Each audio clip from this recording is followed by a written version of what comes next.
Vicious dogs. 5-year-old now in hospital after attack. But who owns the animals?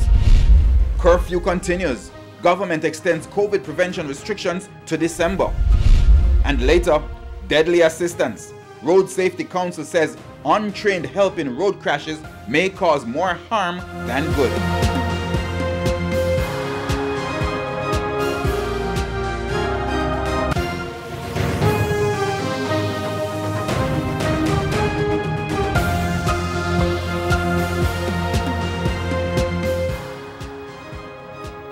Good evening and welcome to Primetime News, on air and online at onespotmedia.com. I'm Herman Green. And I'm Janella Precious. Also this evening, the top business stories of the day, sports commentary, E-Prime and weather. But before the break, the feedback question. Our feedback question this evening.